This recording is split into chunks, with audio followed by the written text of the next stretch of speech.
मेरा नाम मानवी है ਤੇ ਮੇਰੀ ਉਮਰ 26 ਸਾਲ ਹੈ। ਮੈਂ ਇੱਕ ਸਕੂਲ ਵਿੱਚ ਮੈਡਮ ਸੀ। ਸਾਡੇ ਘਰ ਦਾ ਮਾਹੌਲ ਬਹੁਤ ਹੀ ਸਖਤ ਸੀ ਤੇ ਮੇਰੀ ਨੌਕਰੀ ਕਰਨ ਤੇ ਵੀ ਰੋਕ ਟੋਕ ਸੀ। ਮੈਂ ਕਿਸੇ ਤਰ੍ਹਾਂ ਮੰਮੀ ਨੂੰ ਕਿਹਾ ਕਿ ਪਾਪਾ ਨੂੰ ਮਨਾਓ ਕਿਉਂਕਿ ਘਰ ਵਿੱਚ ਪੈਸਿਆਂ ਦੀ ਜ਼ਰੂਰਤ ਹੈ। ਮੇਰਾ ਕੋਈ ਭਰਾ ਨਹੀਂ ਸੀ। ਜੋ ਕਰਨਾ ਸੀ ਮੈਨੂੰ ਹੀ ਕਰਨਾ ਸੀ। ਜਦੋਂ ਮੈਂ ਸਭ ਕੁਝ ਕਰਨ ਲਈ ਤਿਆਰ ਸੀ ਤਾਂ ਪਤਾ ਨਹੀਂ ਉਹਨਾਂ ਨੂੰ ਕੀ ਪਰੇਸ਼ਾਨੀ ਸੀ। ਸਾਡੇ ਸਕੂਲ ਵਿੱਚ ਇੱਕ ਅਜੀਬ ਤਰੀਕੇ ਦਾ ਬੱਚਾ ਆਉਂਦਾ ਸੀ। ਮੈਂ ਉਸ ਨੂੰ ਅਜੀਬ ਇਸ ਲਈ ਕਹਿ ਰਹੀ ਹਾਂ ਕਿਉਂਕਿ ਉਹ ਹਰ ਰੋਜ਼ ਆਪਣੇ ਬੈਗ ਵਿੱਚ ਕੋਈ ਨਾ ਕੋਈ ਐਵੇਂ ਦੀ ਚੀਜ਼ ਪਾ ਕੇ ਲਿਆਉਂਦਾ ਸੀ ਕਿ ਜਿਸ ਨੂੰ ਦੇਖ ਕੇ ਮੈਂ ਹੈਰਾਨ ਰਹਿ ਜਾਂਦੀ ਸੀ। ਮੈਨੂੰ ਸਕੂਲ ਵਿੱਚ ਪੜ੍ਹਾਉਂਦੇ ਹੋਏ 3 ਸਾਲ ਹੋਣ ਵਾਲੇ ਸੀ, ਪਰ ਇਹ ਬੱਚਾ 2 ਮਹੀਨੇ ਪਹਿਲਾਂ ਹੀ ਆਇਆ ਸੀ। ਇਸ ਦੇ ਬੈਗ ਵਿੱਚ ਇੱਕ ਐਦਾਂ ਦੀ ਚੀਜ਼ ਸੀ ਜਿਸ ਬਾਰੇ ਮੈਂ ਕਿਸੇ ਨੂੰ ਵੀ ਨਹੀਂ ਦੱਸ ਸਕਦੀ ਸੀ ਕਿਉਂਕਿ ਫਿਰ ਮੈਂ ਖੁਦ ਹੀ ਸ਼ਰਮਿੰਦਾ ਹੁੰਦੀ। ਇਹ ਬੱਚਾ ਸਾਡੇ ਸਕੂਲ ਵਿੱਚ ਪਹਿਲਾਂ ਨਹੀਂ ਪੜ੍ਹਦਾ ਸੀ, ਇਸ ਲਈ ਕੋਈ ਵੀ ਇਸ ਬਾਰੇ ਨਹੀਂ ਜਾਣਦਾ ਸੀ। ਉਹ ਚੁੱਪਚਾਪ ਤੇ ਖਾਮੋਸ਼ ਰਹਿੰਦਾ ਸੀ।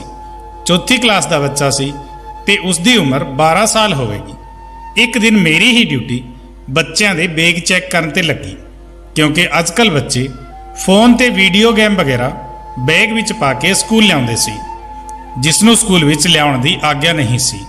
ਇਸ ਲਈ ਸਾਰਿਆਂ ਦੇ ਬੈਗਾਂ ਦੀ ਤਲਾਸ਼ੀ ਲਈ ਜਾਂਦੀ ਸੀ। ਪਰ ਜਦੋਂ ਇਹ ਬੱਚਾ ਮੇਰੇ ਸਾਹਮਣੇ ਆਇਆ ਤੇ ਮੈਂ ਇਸ ਦਾ ਬੈਗ ਖੋਲ੍ਹਿਆ ਤਾਂ ਮੈਂ ਹੈਰਾਨ ਰਹਿ ਗਈ। ਮੇਰੇ ਨਾਲ ਖੜੀ ਮੈਡਮ ਨੇ ਮੈਨੂੰ ਪੁੱਛਿਆ ਕੀ ਹੋਇਆ। ਮੈਂ ਕਿਹਾ ਕੁਝ ਨਹੀਂ ਤੇ ਬੈਗ ਨੂੰ ਬੰਦ ਕਰਕੇ ਉਸ ਬੱਚੇ ਨੂੰ ਵਾਪਸ ਦੇ ਦਿੱਤਾ। ਪਰ ਜਾਂਦੇ ਹੋਏ ਉਸ ਬੱਚੇ ਨੂੰ ਹੈਰਾਨ ਹੋ ਕੇ ਦੇਖਦੀ ਰਹੀ। ਪਹਿਲਾ ਦਿਨ ਸੀ ਤੇ ਜਦੋਂ ਮੈਨੂੰ ਪਤਾ ਚੱਲਿਆ ਕਿ ਇਹ ਕੀ ਕਰ ਰਿਹਾ ਹੈ ਤਾਂ ਮੈਂ ਖਾਮੋਸ਼ ਹੋ ਗਈ। ਹੁਣ ਤੱਕ ਬੈਗ ਚੈੱਕ ਕਰਨ ਦੀ ਡਿਊਟੀ ਮੇਰੀ ਸੀ, ਇਸ ਲਈ ਸਕੂਲ ਦੇ ਕਿਸੇ ਹੋਰ ਟੀਚਰ ਨੂੰ ਇਹ ਗੱਲ ਪਤਾ ਨਹੀਂ ਚੱਲੀ ਤੇ ਜੇ ਪਤਾ ਚੱਲ ਜਾਂਦੀ ਤਾਂ ਸ਼ਾਇਦ ਮੇਰੀ ਤਰ੍ਹਾਂ ਚੁੱਪ ਨਹੀਂ ਰਹਿੰਦੀ। ਪਰ ਮੇਰਾ ਮਾਮਲਾ ਕੁਝ ਅਲੱਗ ਸੀ। ਮੈਂ ਖੁਦ ਨੂੰ ਬੜੀ ਮੁਸ਼ਕਲ ਨਾਲ ਸੰਭਾਲ ਕੇ ਘਰ ਤੋਂ ਬਾਹਰ ਆਈ ਸੀ ਨੌਕਰੀ ਕਰਨ ਲਈ। ਹੁਣ ਮੈਂ ਲੋਕਾਂ ਦੇ ਸਾਹਮਣੇ ਡਰ ਜਾਇਆ ਕਰਦੀ ਸੀ। ਕੋਈ ਮੇਰੇ ਸਾਹਮਣੇ ਆਉਂਦੇ ਤਾਂ ਮੈਂ ਬਹੁਤ ਜ਼ਿਆਦਾ ਘਬਰਾ ਜਾਂਦੀ, ਪਰ ਫਿਰ ਵੀ ਮੈਂ ਆਪਣੇ ਆਪ ਨੂੰ ਸੰਭਾਲ ਕੇ ਗੱਲ ਕਰਨ ਦੀ ਕੋਸ਼ਿਸ਼ ਕਰਦੀ ਸੀ। ਮੇਰੇ ਵਿੱਚ ਆਤਮ ਵਿਸ਼ਵਾਸ ਦੀ ਬਹੁਤ ਘਾਟ ਸੀ। ਪਰ ਉਸ ਬੱਚੇ ਨਾਲ ਕੀ ਕੀਤਾ ਜਾ ਰਿਹਾ ਸੀ? ਉਸ ਬੱਚੇ ਦਾ ਐਵੇਂ ਦੀਆਂ ਚੀਜ਼ਾਂ ਤੱਕ ਹੱਥ ਪਹੁੰਚ ਰਿਹਾ ਸੀ ਕਿ ਉਸ ਦੇ ਘਰ ਵਿੱਚ ਕੋਈ ਉਸ ਨੂੰ ਰੋਕਦਾ ਨਹੀਂ ਸੀ। ਉਹ ਉਹਨਾਂ ਦੇ ਪਰਸਨਲ ਸਮਾਨ ਤੱਕ ਨੂੰ ਵੀ ਛੂੰਹਦਾ ਸੀ। ਕੀ ਉਸ ਦੀ ਮਾਂ ਨੂੰ ਇਹ ਗੱਲ ਪਤਾ ਨਹੀਂ ਸੀ ਕਿ ਉਹ ਬੈਗ ਵਿੱਚ ਕਿਹੜੀ ਚੀਜ਼ ਪਾ ਕੇ ਸਕੂਲ ਵਿੱਚ ਲਿਆ ਰਿਹਾ ਹੈ? ਕੀ ਉਹ ਬਾਕੀ ਬੱਚਿਆਂ ਨੂੰ ਇਹ ਚੀਜ਼ ਦਿਖਾ ਕੇ ਸਮੇਂ ਤੋਂ ਪਹਿਲਾਂ ਉਹਨਾਂ ਨੂੰ ਵੱਡਾ ਤਾਂ ਨਹੀਂ ਕਰਨਾ ਚਾਹੁੰਦਾ ਸੀ?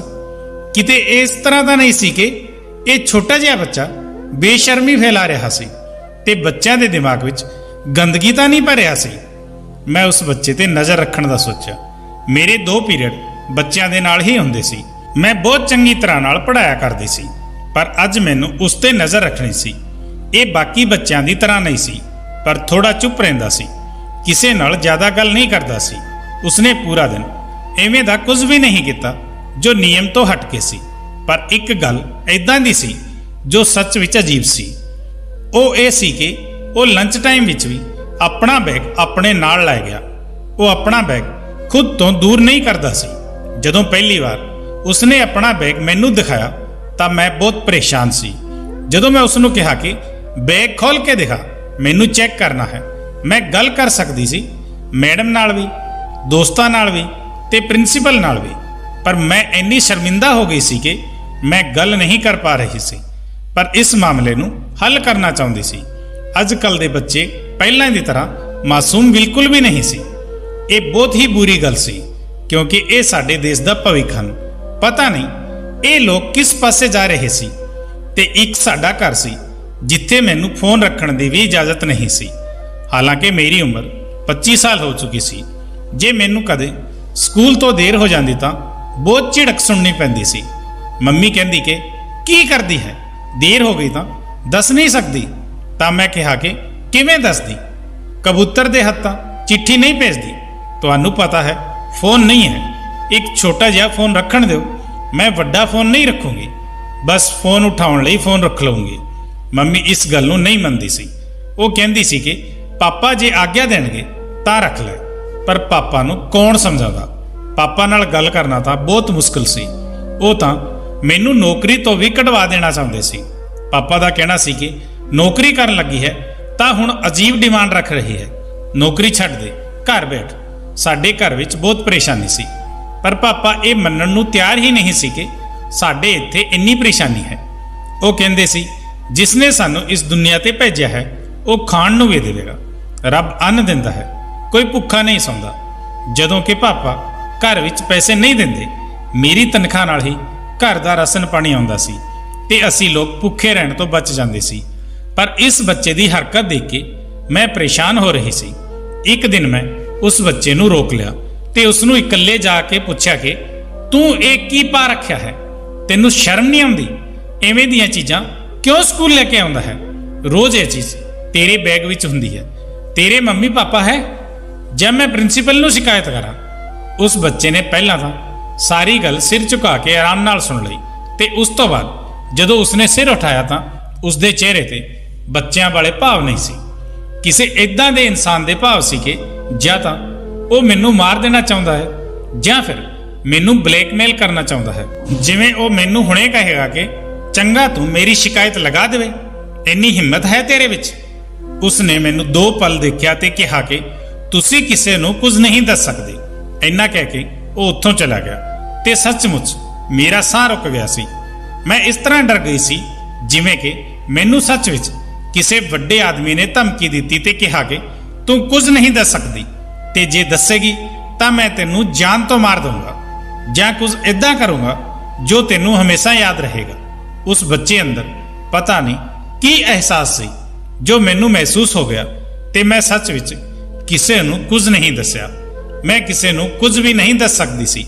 ਮੈਂ ਪ੍ਰਿੰਸੀਪਲ ਦੇ ਸਾਹਮਣੇ ਇਸ ਤਰ੍ਹਾਂ ਦੀ ਗੱਲ ਕਿਵੇਂ ਕਰਦੀ? ਉਹ ਬੱਚਿਆਂ ਨੂੰ ਸਕੂਲ ਤੋਂ ਕੱਢ ਦਿੰਦੀ ਹੈ। ਹੋ ਸਕਦਾ ਹੈ ਉਹ ਇਹ ਸਭ ਮਾਸੂਮੀਅਤ ਵਿੱਚ ਕਰ ਰਿਹਾ ਸੀ, ਪਰ ਅੱਜ ਮੈਨੂੰ ਉਸਦੇ ਚਿਹਰੇ ਤੇ ਮਾਸੂਮੀਅਤ ਨਜ਼ਰ ਨਹੀਂ ਆ ਰਹੀ ਸੀ। ਇਹ ਗੱਲ ਤਾਂ ਪੱਕੀ ਸੀ ਤੇ ਇਹ ਵੀ ਹੋ ਸਕਦਾ ਸੀ ਕਿ ਕੋਈ ਹੋਰ ਉਸਦੇ ਬੈਗ ਵਿੱਚ ਇਹ ਚੀਜ਼ ਰੱਖ ਰਿਹਾ ਸੀ। ਹੁਣ ਤਾਂ ਬਹੁਤ ਦੇਰ ਹੋ ਚੁੱਕੀ ਸੀ। ਜੇ ਮੈਂ ਦੱਸਦੀ ਵੀ ਤਾਂ ਮੇਰੇ ਤੋਂ ਪੁੱਛਿਆ ਜਾਂਦਾ ਕਿ ਇਹ ਕਦੋਂ ਤੋਂ ਹੋ ਰਿਹਾ ਹੈ ਤੇ ਜੇ ਮੈਂ ਕਹਿੰਦੀ 2 ਮਹੀਨਿਆਂ ਤੋਂ ਤਾਂ ਉਹਨਾਂ ਦਾ ਇਹ ਕਹਿਣਾ ਹੋਵੇਗਾ ਕਿ ਤੁਸੀਂ ਪਹਿਲਾਂ ਕਿਉਂ ਨਹੀਂ ਦੱਸਿਆ? ਤੁਹਾਨੂੰ ਕਿਸ ਗੱਲ ਦਾ ਡਰ ਸੀ? ਕੀ ਤੁਸੀਂ ਵੀ ਉਸ ਬੱਚੇ ਦੇ ਨਾਲ ਮਿਲੇ ਹੋਏ ਸੀ? ਇੰਨੀ ਛੋਟੀ ਜਿਹੀ ਗੱਲ ਦੱਸਣ ਵਿੱਚ ਤੁਹਾਨੂੰ ਕਿਹੜੀ ਸ਼ਰਮ ਆ ਰਹੀ ਸੀ? ਹੁਣ ਤਾਂ ਮੈਂ ਵਿੱਚ ਵਿਚਾਲੇ ਫਸ ਗਈ ਸੀ। ਕਹਿੰਦੇ ਹਨ ਕਿ ਜੇ ਅਸੀਂ ਕਿਸੇ ਪਾਪ ਦਾ ਹਿੱਸਾ ਨਹੀਂ ਹੁੰਦੇ ਤਾਂ ਮੁਖਬਰੀ ਕਰਦੇ। ਇਸ ਲਈ ਮੈਂ ਚੁੱਪ ਰਹੀ ਤੇ ਉਸ ਦੀ ਗੁਲਾਮ ਬਣ ਚੁੱਕੀ ਸੀ। ਇੱਕ ਦਿਨ ਉਸ ਦਾ ਕੰਮ ਪੂਰਾ ਨਹੀਂ ਸੀ ਤਾਂ ਮੈਂ ਉਸ ਨੂੰ ਗੁੱਸਾ ਕੀਤਾ ਤੇ ਕਿਹਾ, ਤੇਰਾ ਦਿਮਾਗ ਪੜ੍ਹਾਈ ਵੱਲ ਨਹੀਂ ਹੈ, ਕਿਹੜੀਆਂ ਚੀਜ਼ਾਂ ਵਿੱਚ ਲਗਾਇਆ ਹੋਇਆ ਹੈ? ਇਹਨਾਂ ਚੀਜ਼ਾਂ ਤੋਂ ਆਪਣਾ ਦਿਮਾਗ ਹਟਾ ਲੈ। ਪਰ ਅਗਲੇ ਹੀ ਦਿਨ ਕੁਝ ਐਵੇਂ ਦਾ ਹੋਇਆ ਕਿ ਮੈਂ ਹੈਰਾਨ ਰਹਿ ਗਈ। ਮੇਰੇ ਪੈਰਾਂ ਥੱਲੋਂ ਜ਼ਮੀਨ ਨਿਕਲ ਗਈ। ਉਸ ਬੱਚੇ ਨੇ ਪਰਸਨ ਯਾਦ ਨਹੀਂ ਕੀਤਾ ਸੀ। ਮੈਂ ਉਸ ਨੂੰ 5-6 ਦਿਨਾਂ ਤੋਂ ਮਾਫ ਕਰ ਰਹੀ ਸੀ। ਮੇਰੀ ਆਦਤ ਨਹੀਂ ਸੀ, ਮੈਂ ਬੱਚਿਆਂ ਦੇ ਹੱਥ ਨਹੀਂ ਉਠਾਉਂਦੀ ਸੀ, ਪਰ ਉਸਨੇ ਮੈਨੂੰ ਇੰਨਾ ਮਜਬੂਰ ਕਰ ਦਿੱਤਾ। ਜਦੋਂ ਮੈਂ ਕਿਹਾ ਕਿ ਪਰਸਨ ਕਿਉਂ ਯਾਦ ਨਹੀਂ ਕੀਤਾ ਤਾਂ ਕਹਿਣ ਲੱਗਿਆ, ਨਹੀਂ ਕਰੂੰਗਾ, ਮੇਰੀ ਮਰਜ਼ੀ, ਮੈਂ ਕੁਝ ਵੀ ਕਰਾਂ। ਤੇ ਮੈਨੂੰ ਗੁੱਸਾ ਆ ਗਿਆ। ਮੈਂ ਉਸ ਬੱਚੇ ਨੂੰ ਹਲਕਾ ਜਿਹਾ ਥੱਪੜ ਲਗਾਇਆ, ਪਰ ਉਹ ਬੱਚਾ ਐਵੇਂ ਜ਼ਮੀਨ ਤੇ ਡਿੱਗਿਆ ਜਿਵੇਂ ਕਿ ਮੈਂ ਉਸ ਨੂੰ ਬਹੁਤ ਜ਼ੋਰ ਨਾਲ ਮਾਰਿਆ ਹੈ, ਜਦੋਂ ਕਿ ਮੈਂ ਬੱਚਿਆਂ ਨੂੰ ਨਹੀਂ ਮਾਰਦੀ ਸੀ। ਉਹ ਬੱਚਾ ਜ਼ਮੀਨ ਤੇ ਡਿੱਗ ਕੇ ਰੋਣ ਲੱਗਿਆ। ਉਸੇ ਸਮੇਂ ਮੇਰੇ ਨਾਲ ਵਾਲੇ ਕਮਰੇ ਵਿੱਚੋਂ ਮੈਡਮ ਆ ਗਈ ਤੇ ਕਹਿਣ ਲੱਗੀ, ਕੀ ਕਰ ਦਿੱਤਾ? ਇਸ ਨੂੰ ਮਾਰਨ ਦੀ ਆਗਿਆ ਨਹੀਂ ਹੈ। ਮੈਂ ਵੀ ਬਹੁਤ ਬੁਰੀ ਤਰ੍ਹਾਂ ਘਬਰਾ ਗਈ। ਉਹ ਇੰਨੀ ਬੁਰੀ ਤਰ੍ਹਾਂ ਰੋ ਰਿਹਾ ਸੀ ਕਿ ਉਸਨੇ ਰੋਂਦੇ ਰੋਂਦੇ ਆਪਣਾ ਸਾਹ ਬੰਦ ਕਰ ਲਿਆ। ਉਸਦੇ ਘਰ ਵਾਲਿਆਂ ਨੂੰ ਬੁਲਾ ਲਿਆ ਗਿਆ। ਥੋੜੀ ਦੇਰ ਬਾਅਦ ਉਸਦੇ ਘਰ ਵਾਲੇ, ਮੈਂ, ਉਹ ਬੱਚਾ ਤੇ ਮੇਰੇ ਨਾਲ ਦੀ ਮੈਡਮ ਜੋ ਉਸ ਨੂੰ ਦੇਖਣ ਲਈ ਆਏ ਸੀ, ਸਾਰੇ ਲੋਕ ਪ੍ਰਿੰਸੀਪਲ ਦੇ ਕਮਰੇ ਵਿੱਚ ਖੜੇ ਸੀ। ਕੋਰਟ ਵਰਗਾ ਮਾਹੌਲ ਬਣਿਆ ਹੋਇਆ ਸੀ ਤੇ ਮੈਨੂੰ ਸਾਰੇ ਲੋਕ ਇਦਾਂ ਦੇਖ ਰਹੇ ਸੀ ਜਿਵੇਂ ਮੈਂ ਬਹੁਤ ਵੱਡਾ ਗਲਤ ਕੰਮ ਕਰ ਦਿੱਤਾ ਹੋਵੇ। ਹੁਣ ਮੈਂ ਕਿਸੇ ਨੂੰ ਇਹ ਵੀ ਨਹੀਂ ਕਹਿ ਸਕਦੀ ਸੀ ਕਿ ਇਸ ਬੱਚੇ ਨੇ ਡਰਾਮਾ ਕੀਤਾ ਹੈ, ਜਾਣਬੁੱਝ ਕੇ ਮੈਨੂੰ ਗੁੱਸਾ ਦਿਲਾਉਣ ਲਈ ਪਰਸਨ ਯਾਦ ਨਹੀਂ ਕਰ ਰਿਹਾ। ਮੈਂ ਕਿਹਾ ਕਿ ਮੈਂ ਹੌਲੀ ਜਿਹੀ ਥੱਪੜ ਮਾਰਿਆ ਸੀ, ਪਰ ਇਸ ਦਾ ਪੈਰ ਫਿਸਲ ਗਿਆ ਤੇ ਇਹ ਡਿੱਗ ਗਿਆ। ਸਾਡੇ ਸਕੂਲ ਦਾ ਇੱਕ ਨਾਮ ਸੀ। ਅਸੀਂ ਇਹ ਕਹਿ ਰੱਖਿਆ ਸੀ ਕਿ ਅਸੀਂ ਇੱਥੇ ਬੱਚਿਆਂ ਨੂੰ ਨਹੀਂ ਮਾਰਦੇ, ਜ਼ਿਆਦਾ ਤੋਂ ਜ਼ਿਆਦਾ ਲਿਖਣ ਦੀ ਸਜ਼ਾ ਦਿੰਦੇ ਹਾਂ ਜਾਂ ਫਿਰ ਖੜਾ ਕਰ ਦਿੰਦੇ ਹਾਂ। ਉਹਨਾਂ ਨੇ ਕਿਹਾ ਕਿ ਤੁਹਾਨੂੰ ਮਾਰਨ ਦੀ ਨੌਬਤ ਆਈ ਹੀ ਕਿਉਂ? ਤੁਸੀਂ ਝਿੜਕ ਦਿੰਦੇ ਤੇ ਕਿਹਾ ਕਿ ਤੁਹਾਡੀ ਇਸ ਹਰਕਤ ਦੀ ਵਜ੍ਹਾ ਨਾਲ ਮੈਂ ਤੁਹਾਨੂੰ ਸਕੂਲ ਤੋਂ ਕੱਢ ਸਕਦੀ ਹਾਂ। ਮੈਂ ਬਹੁਤ ਜ਼ਿਆਦਾ ਪਰੇਸ਼ਾਨ ਹੋ ਗਈ क्योंकि मैं इदां बिल्कुल भी नहीं चाहुंदी सी। मैं प्रिंसीपल तो भी माफ़ी मंगी ते जदों उसके माता पिता तो माफ़ी मंगण लगी तां उसकी मम्मी ने कहा कि कोई गल नहीं, हो जाती है गलती, कोई वड्डी गल नहीं है, सिर्फ रोया ही तां है। इस तो ज़्यादा तां मैं इसनूं घर मार दिंदी हाँ, बच्चे शरारती ही हुंदे हन। उसकी माँ ने तसल्ली दी तां प्रिंसीपल ने कहा नहीं, साडे तो गलती हुई है।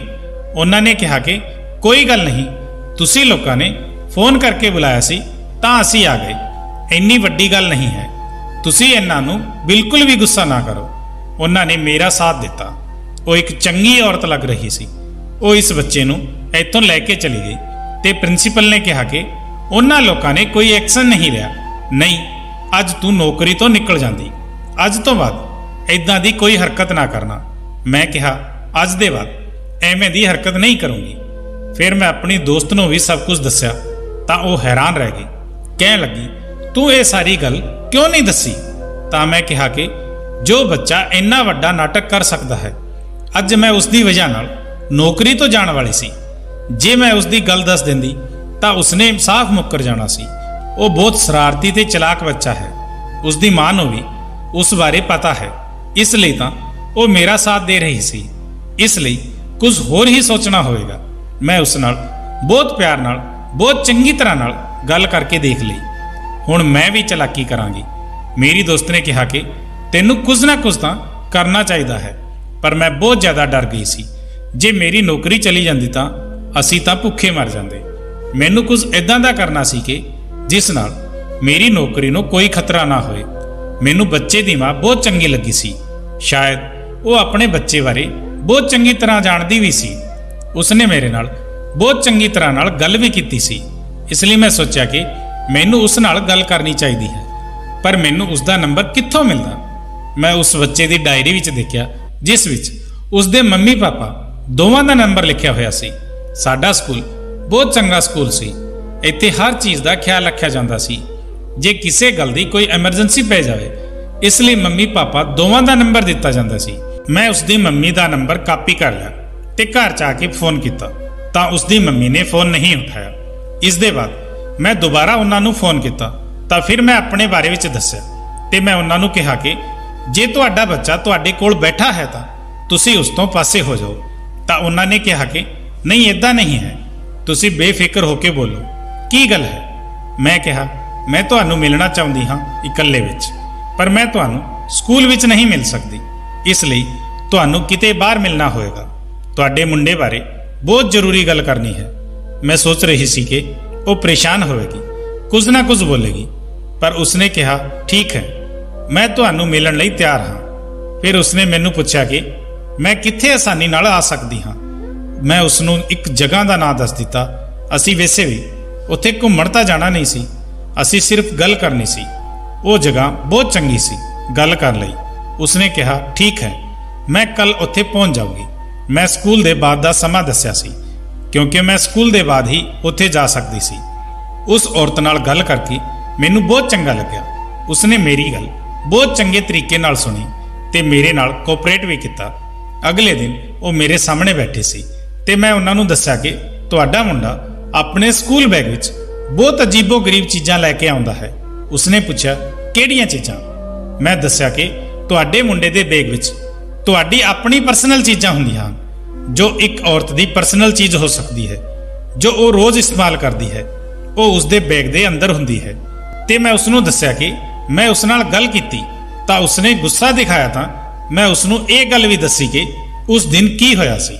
मैं कहा कि मैं तुहाडे मुंडे ते बिल्कुल भी हथ नहीं उठाया सी, उसनू थप्पड़ कहा भी नहीं जा सकता। मैं सिर्फ उसकी बेइज्जती कर ली, उसनू हल्का जिहा थप्पड़ लगाया सी ताकि उसनू एहसास होवे ते वो परसन याद करके आया करे। मैं उसनू सट नहीं पहुंचाना चाहती सी। उसने मेरी गल बहुत ध्यान नाल सुनी। फिर मैनू एक इदां दी गल दसी तां मैं हैरान रह गई। तां उसने एक कुड़ी दी फोटो दिखाई ते कहा कि ये मेरी कुड़ी है। उसने कहा कि जिस बच्चे दी तुसी गल कर रहे हो वो मेरा मुंडा नहीं है। दरअसल मैं उसकी असली माँ नहीं हाँ। इस विच उसकी गलती नहीं है। वो जो भी हरकतां करता है वो अपने हिसाब नाल ठीक करता है। मैं कहा तुसी एवें किवें गल कर सकते हो।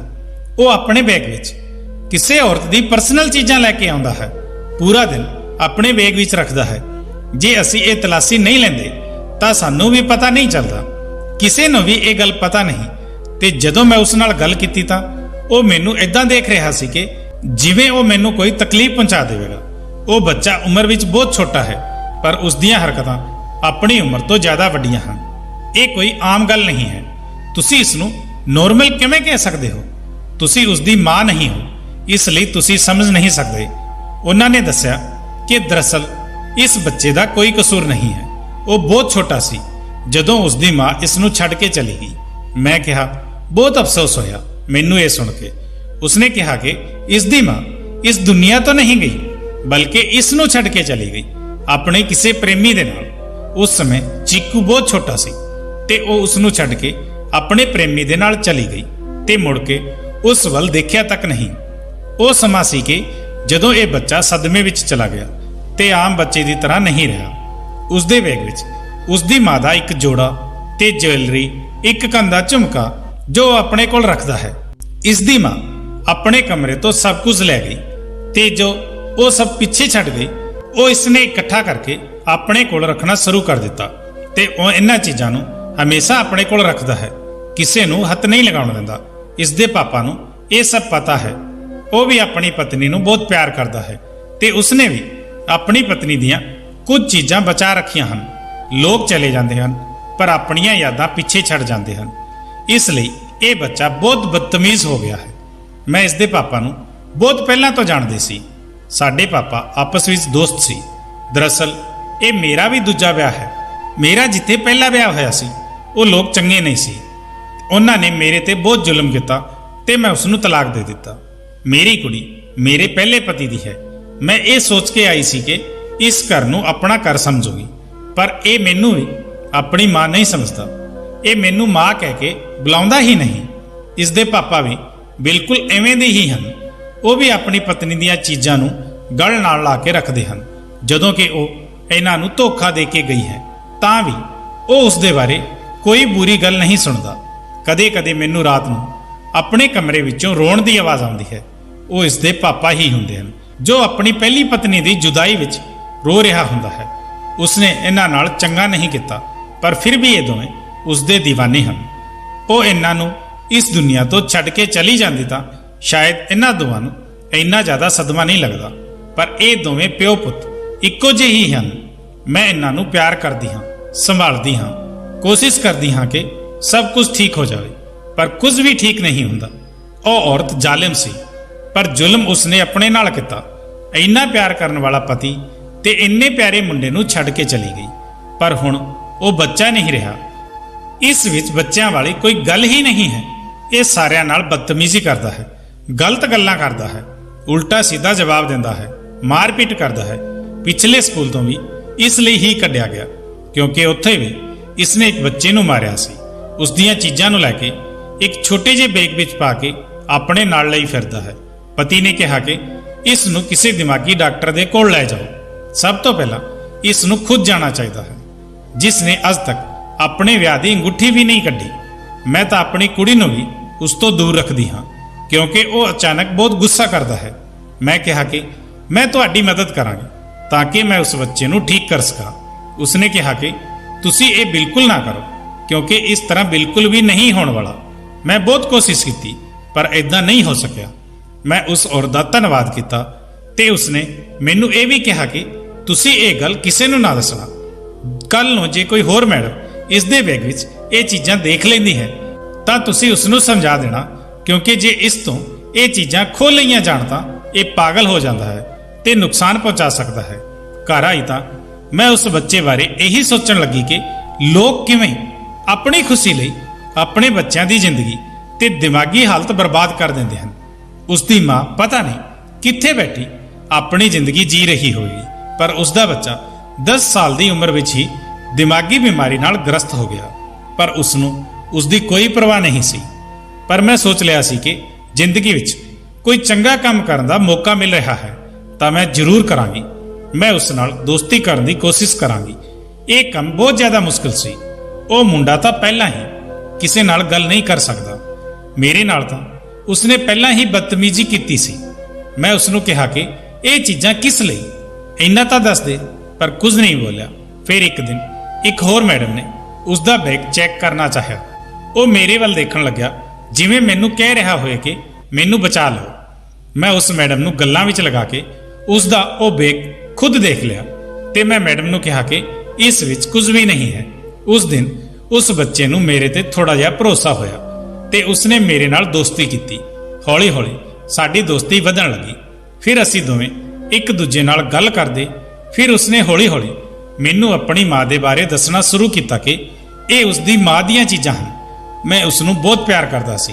ਮੈਂ ਉਸ ਨੂੰ ਕਿਹਾ ਕਿ ਕਦੇ-ਕਦੇ ਸਾਡੇ ਮੰਮੀ ਪਾਪਾ ਸਾਨੂੰ ਛੱਡ ਕੇ ਚਲੇ ਜਾਂਦੇ ਹਨ, ਪਰ ਉਹਨਾਂ ਦੇ ਜਾਣ ਤੋਂ ਬਾਅਦ ਸਾਨੂੰ ਆਪਣੀ ਜ਼ਿੰਦਗੀ ਨੂੰ ਜੀਣਾ ਪੈਂਦਾ ਹੈ। ਮੈਂ ਉਸ ਨੂੰ ਬਹੁਤ ਸਮਝਾਇਆ। ਮੈਂ ਉਸ ਨਾਲ ਬਹੁਤ ਪਿਆਰ ਨਾਲ ਗੱਲ ਕਰਦੀ ਸੀ। ਉਸ ਨੂੰ ਪਰਸਨ ਯਾਦ ਨਹੀਂ ਹੁੰਦੇ ਸੀ ਤਾਂ ਮੈਂ ਉਸ ਦੀ ਮਦਦ ਕਰਿਆ ਕਰਦੀ ਸੀ। ਮੈਨੂੰ ਹੈਰਾਨੀ ਹੋਈ ਕਿ ਉਹ ਸੱਚ ਵਿੱਚ ਇੱਕ ਚੰਗਾ ਬੱਚਾ ਸੀ, ਪਰ ਉਹ ਡਿਪਰੈਸ਼ਨ ਵਿੱਚ ਸੀ। ਹੌਲੀ ਹੌਲੀ ਉਸ ਦਾ ਡਿਪਰੈਸ਼ਨ ਦੂਰ ਹੋਣ ਲੱਗਾ ਤੇ ਉਹ ਜਲਦੀ ਹੀ ਇੱਕ ਚੰਗਾ ਬੱਚਾ ਬਣ ਗਿਆ ਤੇ ਉਹ ਸਭ ਦੀ ਇੱਜ਼ਤ ਕਰਦਾ ਤੇ ਸਭ ਨਾਲ ਬਹੁਤ ਚੰਗੀ ਤਰ੍ਹਾਂ ਨਾਲ ਗੱਲ ਕਰਦਾ ਸੀ। ਮੈਂ ਉਸ ਨੂੰ ਕਿਹਾ ਕਿ ਤੇਰੀ ਮੰਮੀ ਇਸ ਦੁਨੀਆ ਵਿੱਚ ਹੈ, ਕਿਸੇ ਦਿਨ ਤੈਨੂੰ ਮਿਲਣ ਆਵੇਗੀ, ਤੂੰ ਮਾਫ ਕਰ ਦੇਣਾ, ਕਿਉਂਕਿ ਰੱਬ ਜੀ ਕਹਿੰਦੇ ਹਨ ਕਿ ਸਾਨੂੰ ਸਭ ਨੂੰ ਮਾਫ ਕਰ ਦੇਣਾ ਚਾਹੀਦਾ ਹੈ। ਉਸ ਦੀਆਂ ਚੀਜ਼ਾਂ ਨੂੰ ਦਿਲ ਨਾਲ ਨਾ ਲਾ, ਉਸ ਦੀਆਂ ਚੀਜ਼ਾਂ ਨੂੰ ਕਿਤੇ ਸੰਭਾਲ ਕੇ ਰੱਖ ਦੇ। ਉਸਨੇ ਮੇਰੀ ਗੱਲ ਮੰਨ ਲਈ ਤੇ ਉਸਨੇ ਇਦਾਂ ਹੀ ਕੀਤਾ। ਮੈਂ ਉਸ ਦੀ ਮਾਂ ਨੂੰ ਵੀ ਕਿਹਾ ਕਿ ਉਹ ਵੀ ਆਪਣੇ ਪਤੀ ਨੂੰ ਸਮਾਂ ਦੇਵੇ, ਉਸ ਦਾ ਖਿਆਲ ਰੱਖੇ, ਉਸ ਨੂੰ ਵੀ ਆਪਣੀ ਪਤਨੀ ਦੀਆਂ ਯਾਦਾਂ ਤੋਂ ਬਾਹਰ ਕੱਢੇ। ਉਸਨੇ ਮੇਰੀ ਗੱਲ ਮੰਨੀ ਤੇ ਆਪਣੇ ਘਰ ਦਾ ਮਾਹੌਲ ਚੰਗਾ ਕਰਨ ਦੀ ਕੋਸ਼ਿਸ਼ ਕੀਤੀ। ਫਿਰ ਮੈਂ ਕਿਹਾ ਆਪਣੇ ਪਤੀ, ਮੁੰਡੇ ਤੇ ਕੁੜੀ ਨੂੰ ਲੈ ਕੇ ਘਰ ਤੋਂ ਨਿਕਲਿਆ ਕਰ, ਬਾਹਰ ਜਾਇਆ ਕਰ। ਉਸ ਸਮੇਂ ਮੇਰੀ ਦੋਸਤੀ ਉਸ ਨਾਲ ਹੋ ਗਈ ਤੇ ਅਸੀਂ ਇੱਕ ਦੂਜੇ ਨਾਲ ਗੱਲਾਂ ਕਰਨ ਲੱਗੇ। ਮੈਂ ਕਦੇ-ਕਦੇ ਸੋਚ ਕੇ ਹੈਰਾਨ ਹੁੰਦੀ ਸੀ ਕਿ ਅਸੀਂ ਲੋਕ ਇੱਕ ਦੂਸਰੇ ਨੂੰ ਜਾਣਦੇ ਤੱਕ ਨਹੀਂ ਸੀ ਤੇ ਹੁਣ ਅਸੀਂ ਦੋਸਤ ਹਾਂ। ਤੇ ਉਹ ਔਰਤ ਜੋ ਇਸ ਘਰ ਨੂੰ ਬਰਬਾਦ ਕਰ ਗਈ ਸੀ, ਹੁਣ ਮੈਨੂੰ ਉਹ ਘਰ ਸੰਭਾਲਣਾ ਸੀ ਤੇ ਉਹ ਕੰਮ ਮੈਨੂੰ ਰੱਬ ਨੇ ਦਿੱਤਾ ਸੀ। ਮੈਨੂੰ ਇਸ ਨਾਲ ਕੋਈ ਫਾਇਦਾ ਨਹੀਂ ਸੀ, ਮੇਰਾ ਕੋਈ ਮਤਲਬ ਨਹੀਂ ਸੀ, ਪਰ ਉਹਨਾਂ ਦੇ ਚਿਹਰਿਆਂ ਤੇ ਖੁਸ਼ੀਆਂ ਵਾਪਸ ਆ ਗਈਆਂ ਸੀ। ਰੱਬ ਨੇ ਸ਼ਾਇਦ ਮੈਨੂੰ ਉਸ ਦਾ ਗਿਫਟ ਦਿੱਤਾ ਸੀ ਕਿ ਮੇਰਾ ਵਿਆਹ ਬਹੁਤ ਚੰਗੇ ਘਰ ਵਿੱਚ ਹੋ ਗਿਆ। ਇਹ ਰਿਸ਼ਤਾ ਮੈਨੂੰ ਚੀਕੂ ਦੀ ਮੰਮੀ ਨੇ ਦਿਖਾਇਆ ਸੀ। ਉਸ ਦਾ ਕੋਈ ਰਿਸ਼ਤੇਦਾਰ ਸੀ ਜੋ ਵਿਦੇਸ਼ ਵਿੱਚ ਰਹਿੰਦਾ ਸੀ। ਉਸ ਦਾ ਆਪਣਾ ਘਰ ਸੀ। ਮੈਂ ਉਸ ਘਰ ਦਾ ਹਿੱਸਾ ਬਣ ਗਈ ਸੀ। ਹੁਣ ਮੇਰਾ ਚੀਕੂ ਦੇ ਘਰ ਵੀ ਆਉਣਾ ਜਾਣਾ ਸੀ। ਉਸ ਦੇ ਘਰ ਆਇਆ ਜਾਇਆ ਕਰਦੀ ਸੀ ਤੇ ਸਭ ਕੁਝ ਠੀਕ ਹੋ ਗਿਆ ਸੀ। ਜ਼ਿੰਦਗੀ ਭਰ ਖੁਦ ਤੇ ਜ਼ਰੂਰ ਫਕਰ ਹੋਏਗਾ ਕਿ ਕੋਈ ਚੰਗਾ ਕੰਮ ਜ਼ਰੂਰ ਕੀਤਾ ਸੀ।